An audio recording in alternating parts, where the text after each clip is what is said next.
What you're about to hear isn't just ghost stories, and it isn't just Hollywood jump scares. These are documented cases of people claiming to encounter something darker, something demonic. These are the most chilling demonic cases ever caught in some form of uncut recording or documentation. Each one is disturbing, mysterious, and refuses to be explained away. Let's dive in. The Demon House, the Latoya Ammons case. A child was filmed walking backwards up a hospital wall, flipping over and landing on his feet. That was the moment a team of social workers and nurses stopped laughing at the Ammons family's claims and started calling in priests. In 2011, Latoya Ammons moved into a small rental home in Gary, Indiana, with her mother and 3 kids. From the start, things felt very wrong. Black flies swarmed their porch in the still of winter, shadows moved across the walls at night, then it escalated. Loud footsteps, disembodied voices, and strange oil-like substances dripping from blinds and doors. Her children began acting possessed. One son growled in a deep, unnatural voice and lifted off the ground floating. Another was taken to the hospital, and in front of social workers and doctors, he supposedly ran backwards up the wall to the ceiling. Multiple witnesses signed official reports saying they saw it themselves. The case caught the attention of the police, clergy, and media. Local police officers visited the house reporting strange voices on their recorders, malfunctions in their equipment, and even feelings of being watched. Priests were called to bless the house and later perform exorcisms on Latoya and her children.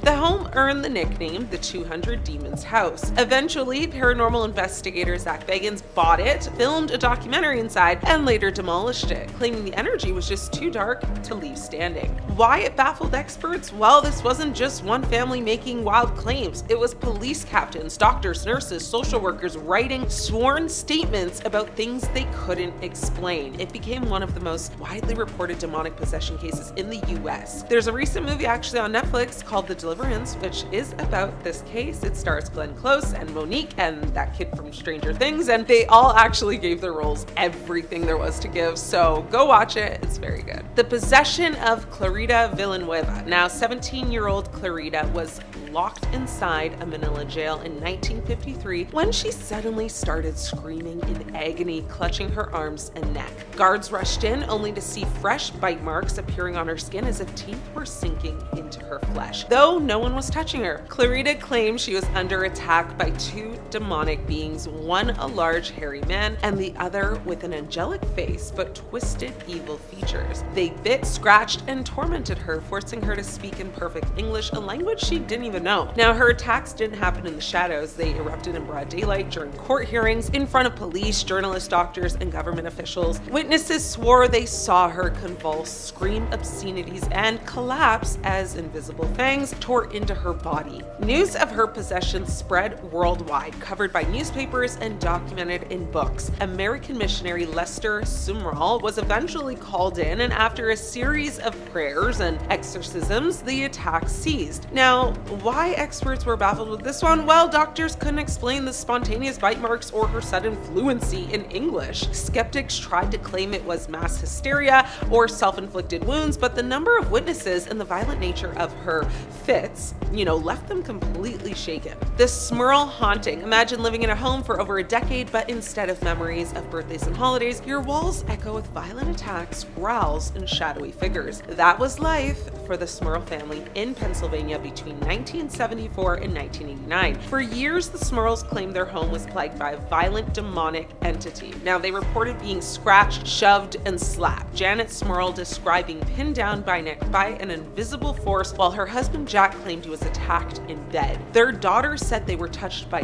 cold, unseen hands. On one occasion, Janet said she woke up with a perfect fish-shaped bruise on her arm, though no one had struck her. They heard loud banging, smelled foul odors of rotting flesh, and saw apparitions of black masses that darted through hallways. Investigators were brought in, including well-known demonologists Ed and Lorraine Warren. Now, they claimed the Smurls were being attacked by a demon and that exorcisms were performed. The Catholic Church, however, was hesitant to fully endorse the case, leaving the family caught between science and faith. Now, their story was so public that it became a book and later a made-for-TV movie called The Haunted, and possibly you'll know the more popular film based on the story, The Conjuring series. Now, even after they moved, the family said the dark presence followed them. So why were experts so baffled in this one? Well, it wasn't just whispers. There were bruises, smells, and dozens of witnesses. Investigators documented strange recordings and cold spots, though skeptics suggested the family exaggerated for attention. To this day, no clear explanation actually exists. The exorcism of Anneliese Michel. Now, this case is one of the darkest and most disturbing because the evidence still exists in uncut audio tapes. Now, in 1975, 23-year-old German student Anneliese Michel began showing signs of what her family believed was possession. She had been diagnosed with epilepsy, but her condition escalated beyond seizures. She refused food, ripped clothes off her body, destroyed religious objects, and claimed she was inhabited by multiple demons, including Lucifer, Cain, and Judas. Now, over the next 10 months, priests performed 67 exorcism rites, many of which were recorded on tape. On those tapes, Anneliese could be heard growling, screaming, and speaking in multiple voices at once. Her family claimed she ate insects, licked her own urine from the floor, and even bit the head off of a bird. By mid-1976, she refused all food and water. She grew skeletal, covered in bruises, and on July 1st, she passed away of malnutrition and dehydration. She was only 68 pounds at the time of her passing. Now, the case went to trial with the tapes played in court. Her parents and the priests were charged with negligent homicide for allowing her to basically starve. Yet to this day, many people who hear those tapes insist no medical condition could explain her voice or her behavior. So why are experts baffled with this case? Well, the uncut audio remains, again, some of the most disturbing so-called demonic evidence in existence. Psychologists cite schizophrenia and epilepsy, but believers argue the recordings sound like multiple beings speaking at once, something far beyond any mental disorder. The Louviers possession, Madeleine Bavent, and the Haunted Covenant. Now, our final case takes us back to 17th century France, where one of the most infamous possessions unfolded in the town of Louviers. Nuns began convulsing, cursing, and screaming blasphemies during church services. They claimed to be tormented by a demon named Ansitif. Now, some said they were forced to attend satanic rituals, participate in black masses, and even perform grotesque acts with priests they accused of witchcraft. Now, one of the central figures, Madeleine Bavent, testified that she had been forced by priests into signing a pact with the devil. She claimed she saw visions of crucifixions, disembowelments, and monstrous entities inside the covenant. Now, the scandal exploded into public view. Exorcisms were performed before large crowds, with nuns kind of, writing on the floor, speaking in strange voices, and making claims of demonic marriages. Officials recorded the confessions and used them as evidence in witch trials. Though skeptics argued these possessions were mass hysteria combined with religious and political manipulation, the details remain deeply unsettling. The transcripts describe scenes that even modern horror movies would hesitate to show. So again, and lastly, why experts are baffled in this one? Well, it's because these were a handful of villagers in a dark corner. They were educated nuns, priests, and public officials in a structured religious environment. The convulsions, accusations, and so-called uncut confessions kind of became one of the best documented cases of mass demonic possession in history. These stories share a common thread: multiple witnesses, official reports, physical evidence, and recordings that still leave people unsettled and play rent-free in your minds. Whether you see them as mental illness, hysteria, or true encounters with evil, one thing is undeniable: the raw, uncut details have baffled experts for decades. And the question lingers: if even one of these cases, are real, what else could be lurking in the shadows, waiting to be caught on camera? Let's start off today with a cryptid and work our way up to the big guys. So a YouTuber uploaded a video that was apparently filmed on September 26th or 27th of 2013 in the woods around Montreal, Quebec, Canada. In the video, an unidentified man films himself walking through the forest at night. Now, we're not sure why he does that, and also, the original video has since been taken down, which might have had context. I'm pretty sure he's looking for something.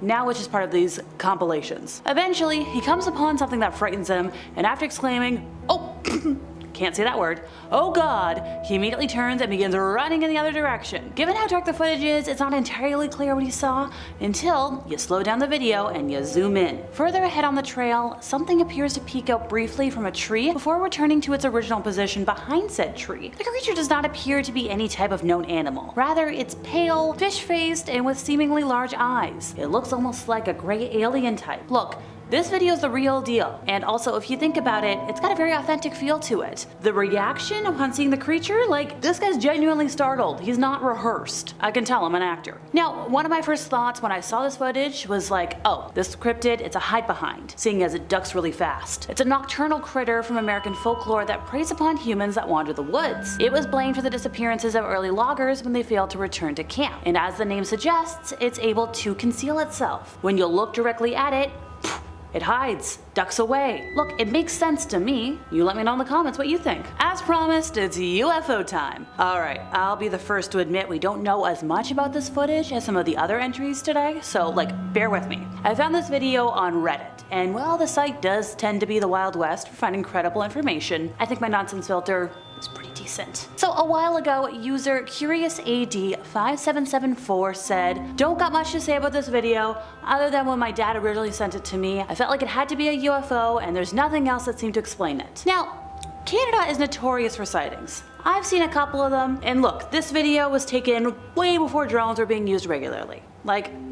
He thinks it's about 10 years old. So let's break down the video together, shall we? While watching the video, you can see a number of different orbs in a dark sky, and the way they move cannot be explained by science. Now, another commenter, Death Perception, has an idea of what it could be. He's like, yeah, this is pretty good footage, it's dark, it's an old video, but if we're all assuming it's real, pretty sure it is, then it's clearly the typical black triangle that's been seen since at least the 90s. Now somebody else, only capital 5393, was able to relate to the footage, saying it was exactly what their brother and mother described back in the 90s. They were driving in New Hampshire in the wee hours of the morning, going south, and this UFO came and followed them for a while on the highway. There was nobody else around, and it was just hanging out. Whee! Here we go. The lights are exactly what they described though, how they kind of spin in a circle around the center light. And the commenter had never seen anything like they described until that moment. Now, he would have loved to have sent it to the mother and brother, but sadly they passed away. And if we want to talk about how credible the mom was as a witness, she was an Air Force flight nurse during Vietnam. If she hadn't seen it, come on. She had heard rumors about UFOs being real, by the way, and that made her pretty interested in the subject. She actually became a UFOologist. She joined a lot of organizations, and at one meeting, she sat at the same table with Betty Hill. Time to fulfill another promise, and that's evidence of Bigfoot. Paul Freeman claims that while working as a watershed patroller for the US Forest Service back in 1982,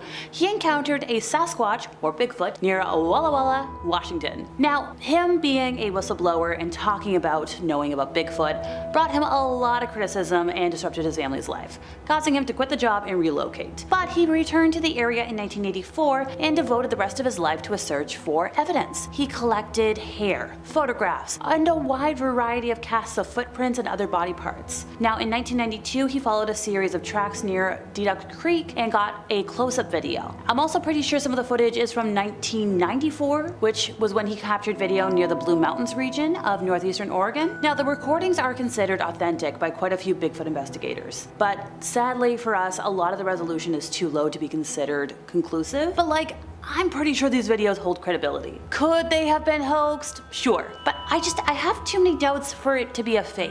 And also, the videos offer the possibility that these creatures have supernatural abilities. Now, if you're asking, yo Alexa, who's this Paul Freeman guy? And why do you think these videos are so credible? Allow me. He was an American Bigfoot hunter, and he discovered a lot of tracks showing dermal ridges. And the plaster casts he made were convincing enough to be considered critical pieces of evidence by anthropologists. Now, if we're talking about which anthropologists, Jeff Meldrum of Idaho State University and Grover Krantz of Washington State University, they put a lot of time and resources into studying them. And it's hard to get resources to study things that aren't credible. Now, sadly, Paul passed away in 2003, but he was adamant until the day he died that what he saw was real proof that Bigfoot is out there. On Saturday, March 11th of last year, William Church, a professional truck driver who regularly drove on Arizona State Route 87, noticed a bright glare in his dash cam, and he thinks the flashing figure is a ghost. Now, he's described himself as someone who has seen a lot of weird stuff during his travels, but he's been able to make sense or explain away everything, except for this video. The specter was spotted at around 2:30 in the morning while William drove past the highway's 200-mile marker, which is located between Phoenix and Payson, Arizona. And since it was that very ungodly hour, there was nobody on the road, and he captured something weird on his Nextcar dashcam, which I guess is a leading dashcam brand. And thankfully, we've got the footage. Granted, it's only 6 seconds long, so Pay attention now. And now that we're back, I shall continue. He is positive the translucent figure y'all just saw looks like a person standing in the roadway, saying like he can see the lines through the legs that make up the figure. So if we want to give a little context on the area, Arizona State Route 87 is a north to south highway that was constructed in 1927 and measures approximately 272.66 miles. The north end travels to State Route 264 near Second Mesa, a census designated place in Arizona, while the south end travels to Interstate 10 near Picacho, an unincorporated community and another census designated place. Now, a lot of fatal accidents have happened on this 96-year-old highway, which has reportedly led some locals to believe that the road could be haunted. Look, a recent fatal car crash happened on State 87 near milepost 201 in February of last year, and last I checked, the exact cause of the crash is unknown. The two-person collision resulted in the death of one person near Bush Highway, which is east of Fountain Hills, and Valley Chevy dealers in Phoenix named State Route 87 one of Arizona's most dangerous roads. So, if you watch this video that we're talking about today, yeah, there's a lot of supernatural activity on these highways. Because why? Well, people die, spirits don't move on. And look, I'm speaking as somebody who drives, has a license.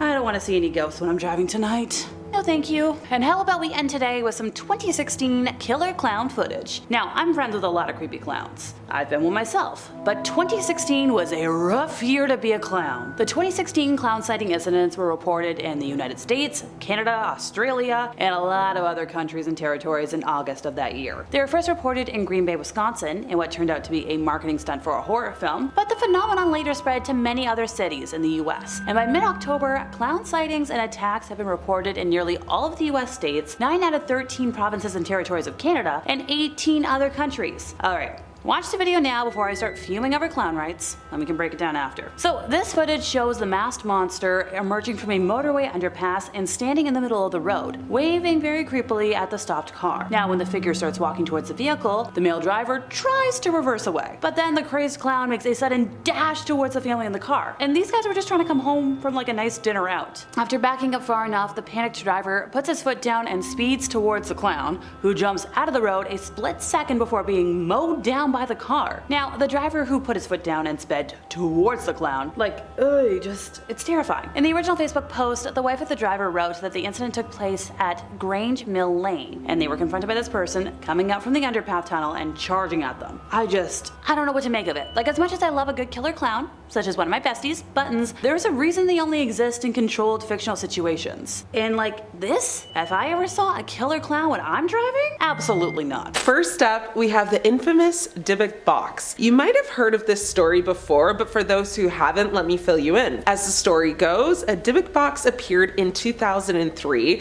when antique store owner Kevin Manis bought a vintage wine box from a 103-year-old Holocaust survivor on eBay. After a strange string of unexplained hauntings, reoccurring nightmares, bruises, and smells of ammonia, the box found its way back onto eBay and landed in the hands of a man named Jason Haxton. Now, he too felt the wrath of the box and ended up burying it somewhere in Missouri, but not before pulling it out of the ground to appear on the television show Ghost Adventures. Haxton had paid $280 for the box, and when opened, contained a goblet, 2 locks of hair tied with string, pennies from the 1920s, a dried rosebud, a cast iron candlestick holder, and a granite statue engraved with Hebrew letters. Haxton said that he didn't believe the stories associated with the box and didn't have any worries when opening it. He heard strange noises though, moving objects, and unexplained events that will send chills down your spine. Well, at least it did mine. The cabinet was described as a wine cabinet to him. Jason reported that he would start hearing these strange noises coming from the cabinet, such as like knocking sounds and whispers.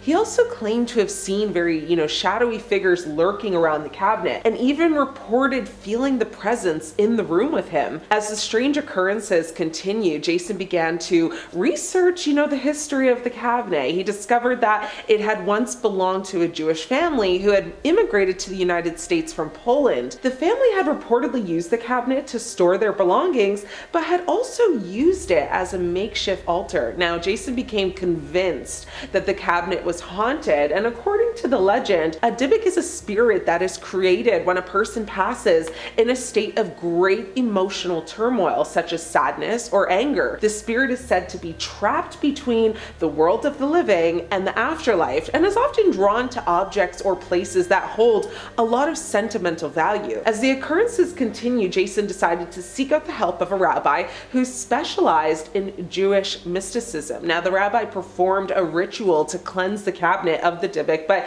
it didn't work apparently. Jason eventually became so convinced that the cabinet was just way too haunted and decided to sell it. It definitely wouldn't have taken me that long. It would have been gone night one, but I guess he really loved the cabinet. However, despite trying to sell it, he soon discovered it wasn't easy to get rid of. Several people who had purchased the cabinet from him reported experiencing the same occurrences, including nightmares, noises, even physical attacks. Once Jason did get rid of it, it was actually purchased by another collector who then chose to remain anonymous. That collector reported experiencing strange things as well. Apparently, the two at one point had actually gotten together to discuss their experiences with the box and shared stories. And, he helped actually Jason track down the family that originally had the box. But what makes this story even more terrifying is that, again, these are real people. Jason wrote a book about it, which, went on to sell a lot of copies, and it is, of course, one of the most haunted books that exists. Today, the dybbuk box is actually said to be in the possession